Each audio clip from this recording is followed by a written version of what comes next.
آپ کو ایسا نہیں لگتا کہ ایک تو چلو ہم کہتے ہیں کہ ایک انٹرپریٹیشن کا مسئلہ ہوتا ہے، لوگ ایسا سمجھتے ہیں، لیکن کچھ چیزیں ایسی ہیں کہ لائک وراثت کا حق جو ہے وہ خواتین کو آتا ہے، 2 خواتین کے برابر 1 مرد کی گواہی، تو ان چیزوں سے آپ کو نہیں لگتا کہ ریلیجن جو ہے وہ خواتین کو ڈسکرمنیٹ کر رہا ہے، یا یہ بھی انٹرپریٹیشن کا کوئی ایشو ہے؟ وراثت جو ہے وہ بیٹے اور بیٹی کو ملتی ہے نا جی، اور بیٹے کو 2 حصے مل رہی ہوتی ہے، اور بیٹے کی بیوی کو ایک ہی نا، ادھر سے آ رہی ہے نا وہ، جی، تو 3 ہو گئے، اور یہاں سے آپ کی بہن کو 1 حصہ، اور جہاں وہ جا رہی ہے 2 حصے، 3 ہو گئے، ایک گھر کے حصے میں تو 3 حصے آ رہے ہیں۔ دیکھیں یہاں خاندان ہے، شادی ہے، ادارہ ہے، اس ادارے کے اندر کچھ چیزیں جا رہی ہیں، کچھ چیزیں آ رہی ہیں،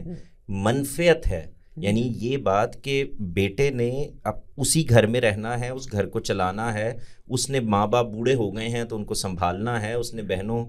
کے معاملات کو دیکھنا ہے، ان کی شادیاں کرنی ہیں، وہ وہیں پر ہے، تو ایکچولی جو کچھ اس کو دگنا مل رہا ہے اس سے زیادہ اس کا خرچ ہو رہا ہے یا لگ رہا ہے، یعنی وہ اپنی ذمہ داریاں بھی پوری کر رہا ہے۔ تو اگر آپ ایک گھر کے لحاظ سے، پھر وہی بات ہے جو میں قمر سے کہہ رہا تھا، جیسے ہم نے یہ کہا نا کہ مرد اور عورت نہیں رشتے، ایسے ہی یہاں پر شادی نہیں، اصل میں ادارہ، اس ادارے میں 3 حصے ایک آ رہے ہیں اور 3 حصے ہی جا رہے ہیں، یعنی آپ کی بہن 1 حصہ لے کر جا رہی ہے اور اس کا شوہر 2 حصے لے کر آ رہا ہے،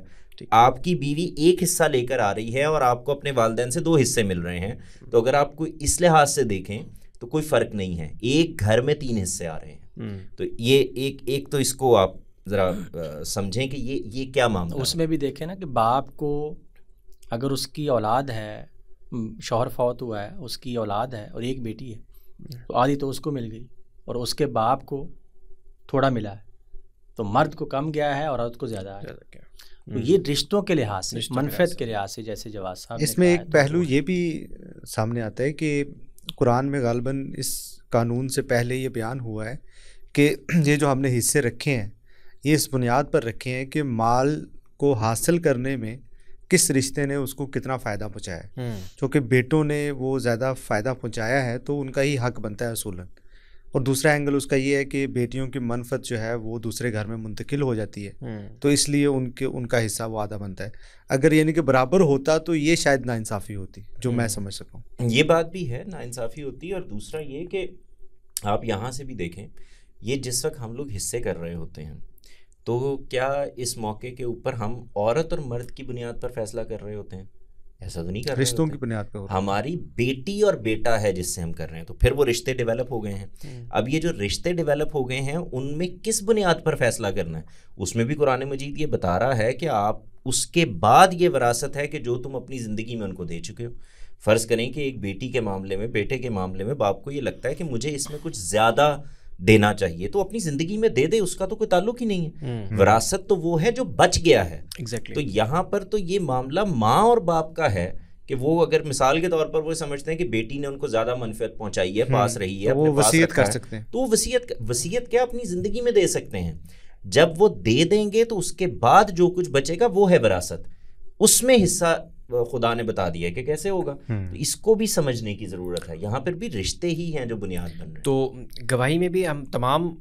جو ایشوز ہوں گے اس کے اندر سیم کیٹیگری میں خواتین کو تعداد رکھیں گے کہ کچھ مسائل میں ہم دیکھیں گے، کیونکہ مولانا وحید الدین جو ہے وہ ایک جگہ میں ان کو پڑھا، وہ لکھتے ہیں کہ خواتین کا جو برین ہے وہ ملٹی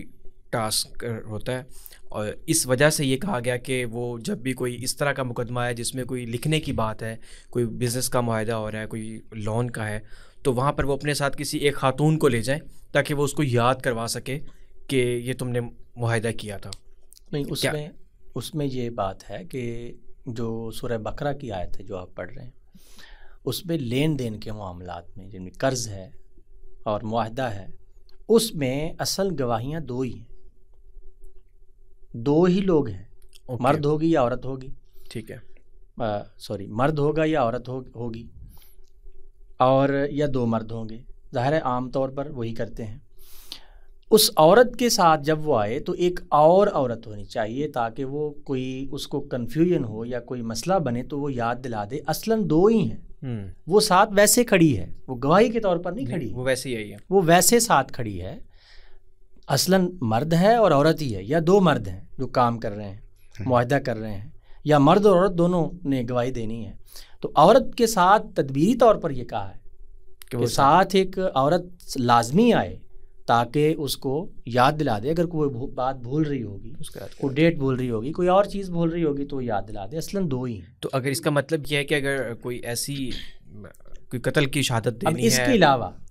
جیسے آپ نے کہا قتل کی شہادت کا اس سے کیا تعلق؟ نہیں قتل یہ دیکھ کے ہوگا کہ وہاں دو خواتین، نہیں کوئی بھی ایسی شہادت جو ایک خاتون نے دیکھ لی ہے کہ اس کو بھی دو جو جرم کی شہادت ہے جس میں جرم ثابت، اس کا مطلب ہے کہ جنس کی بنا پر نہیں کہا گیا، وہ صرف وہاں ہی آیت میں لکھا ہے کہ بھولے تو یاد دلا دے. اب یہ لیکن عام طور پر، لیکن اس میں یہ پوائنٹ آ سکتا ہے نا کہ وہ مرد کو بھی بھول سکتا ہے. عام طور پر لین دین وہاں پر مرد ہی کر رہے ہیں، وہ تجارت کر رہے ہیں، وہ سارا کچھ کر رہے ہیں، ٹھیک ہے. تو عام حالات میں خواتین وہاں پر نہیں کرتی ہیں. کہیں پر کوئی شہادت یعنی گواہی دینی ہے، کوئی اور کام کرنا ہے، قتل ہے اور کسی مسئلے میں جرم ہے، اس کو ثابت کرنا ہے، تو اس کے لیے تو یہ چیز نہیں ہے. وہ عورت ہے، مرد ہے، کوئی بھی ہے. اگر اس کے لیے میں لفظ بولوں تو آپ اصل میں یہ فرما رہے ہیں کہ وٹنس ایک الگ چیز ہے اور گواہ یعنی کسی چیز میں گواہی دینے والا، شہادت دینے والا، یہ ایک الگ بات ہے. دیکھیں جیسے آپ اپنا پیپر پہ وٹنس ڈالتے ہیں نا، نکاح نامے کے اوپر وٹنس ڈالتے ہیں، کسی کانٹریکٹ میں وٹنس ڈالتے ہیں، وہاں پر جو دو کی بات ہو رہی ہے وہ اس کی ہے کہ جب کبھی اس کو کاروبار کا کوئی کانٹریکٹ ہے، وہاں پر یہ کرنے کے لیے گئے ہیں تو کوئی کنفیوژن نہ ہو، یعنی کانفیڈنس نہ لوز کر جائیں، کوئی اور مسئلہ نہ ہو جائے. لیکن جرائم ہیں جس میں شہادت مطلوب ہے، وہاں یہ تھوڑی ہوگا کہ ایک آدمی قتل کرنے کے لیے آئے اور پہلے وہ یہ دیکھے گا یہاں دو عورتیں تو نہیں کھڑی کہیں پہ. اچھا بھائی وہاں پر تو ایک عورت ہوگی، وہاں تو بچے کی شہادت بھی لے. اچھا اس میں ایک بات یہ میں کہنا چاہتا ہوں کہ اگر کیا یہ بھی جو آپ نے وہ بتایا کہ کچھ احکامات ہوتے ہیں جو مستقل ہوتے ہیں، تو کیا یہ ہو سکتا ہے کہ خواتین کی ٹریننگ ایسی ہو جائے یا ایسی اپرچونیٹیز ہو کہ وہ خاتون سب کچھ یاد رکھ سکے، تو کیا تب وہ اکیلی خاتون ایلیجیبل ہو جائے گی کہ تب بھی اس کو اس معاشرے میں بھی دوسری خاتون کو ساتھ لانا ہوگا؟ نہیں دیکھیں، جب آپ یعنی جیسے آپ نے فرمایا کہ یہ عورتیں اس لیول پر آ گئی ہیں، کوئی سارے کام کر لی تو کنڈکٹ کر رہی ہیں، بالکل ٹھیک. مطلب تب تو ضرورت نہیں پڑی. وہی بات ہے کہ عرف بدل گیا ہے. یاد دلانے کے لیے تو نہیں، آیت میں کیا لکھا ہے؟ آیت کہہ رہی ہے کہ یاد دلا دے گی، ٹھیک ہے، کیونکہ اس معاشرے میں یہ مسئلہ ہے. آج کے دور میں تو فون کا ایک ریمائنڈر بھی یاد کروا سکتا ہے. آپ آج کہہ رہے ہیں کہ آپ نے وہ بنا دیا ہے ایسا، تو کافی ہے. بالکل نہیں محسن بھائی، اس میں یہ بھی دیکھیں نا کہ ایک کانٹریکٹس وہ ہیں، جیسے مثال کے طور پر آج خواتین اداروں میں کام کر رہی ہیں، بہت سارے کانٹریکٹس کر رہی ہیں، مالی کانٹریکٹس ہو رہے ہیں، کاروباری معاملات طے ہو رہے ہیں، اس پہ کانٹریکٹس پہ سائن کر رہی ہیں، وہ بالکل اور چیز، بلکہ سربراہ ہے خاتون. یہ جو بات مجھے سمجھ میں آتی ہے وہ یہ کہ آپ نے بیٹھے ہیں 3-4 لوگ، ان کے درمیان ایک ذاتی معاملہ طے ہو رہا ہے، کاروباری معاملہ طے ہو رہا ہے، جس کے اندر یہ مسئلہ ہے کہ یہ کل کو اس کی گواہی دینی پڑ سکتی ہے، تو وہاں پر ایک سپورٹ سسٹم ساتھ میں رہنا چاہیے. یہ بات ہو رہی ہے آج کل جو اداروں کا اور اس طرح کی چیزوں کا ماحول ہے، اس کے اندر تو 10 وکیل ہوتے ہیں اور لوگ ہوتے ہیں، کانٹریکٹ کوئی بنا رہا ہوتا ہے، سائن کسی نے کرنا ہے. یہ وہ نہیں ہے. یہ اس زمانے میں آپ نے ایک کاغذ پینسل پکڑنا ہے، اس کے اوپر ایک معاہدہ لکھنا ہے، معاہدہ لکھ کے. لیکن جرائم کو اور اس کو الگ کر لیں آپ. ہمارے ہاں جو بڑی غلطی ہوئی ہے وہ ہے یہ کہ جرائم کی شہادت کو بھی ادھر جوڑ دیا گیا ہے، ایسا کچھ نہیں. اس میں چونکہ میرے خیال سے ایک ترمیم بھی ضیاء الحق صاحب نے کی تھی ہمارے یہاں، اس وجہ سے ہی اس پہ ایک وارث میر صاحب نے ایک کتاب بھی لکھی تھی کہ کیا عورت آدھی ہے، وہ اسی بات پہ کہ وہ جس طرح اب آپ لوگوں نے انٹرپریٹیشن کی ہے اس سے چیزیں واضح ہوئی ہیں. اس سے پہلے یہی سمجھا جاتا ہے کہ چاہے وہ فوجداری مقدمات ہوں، چاہے وہ کرمنل ہوں، اس میں خواتین جو ہے وہ 2 خواتین جو ہیں وہ ایک مرد کی ایکول ہوں گی اس لاء کے مطابق. اس میں انہوں نے ہر چیز میں اس خاتون کو ویسے ہی ڈسکس کیا ہے. اور آئی تھنک جیسے آپ بتا رہے ہیں، محسن صاحب نے بتایا، اس کے مطابق تو یہ آسانی کی گئی ہے اس خاتون کے لیے. اگر وہ چاہے، اس کو لگتا ہے کہ مجھے چیز یاد رہے گی، تو وہ اکیلی بھی جا سکتی ہے. اور اگر اس کو لگے لاجیکلی بتائیں نا، جرم ہو رہا ہے جی، وہاں پر گواہ کا فیصلہ آپ کرتے ہیں، شہادت کا فیصلہ آپ تو واقعہ ہے، تو ایک واقعہ ہے. بالکل آپ جا رہے تھے, آپ کی گاڑی لگ گئی, بالکل. یہ فیصلہ آپ کیسے کریں گے کہ میں گاڑی وہاں پہ ماروں گا جہاں سارے مرد ہوں یا کم از کم 2 خواتین موجود ہوں؟ بالکل یہ الاجیکل بات ہے. اس میں بھی دیکھیں نا احادیث سیدہ عائشہ سے کتنی مروی ہیں. جی اللہ کے رسول صلی اللہ علیہ وسلم سے احادیث ہیں, جی تو وہ کیا رد کر دی جائیں گی کہ دوسری خاتون جب تک بیان نہیں کرے گی تو سیدہ عائشہ سے کوئی حدیث نہیں لینی.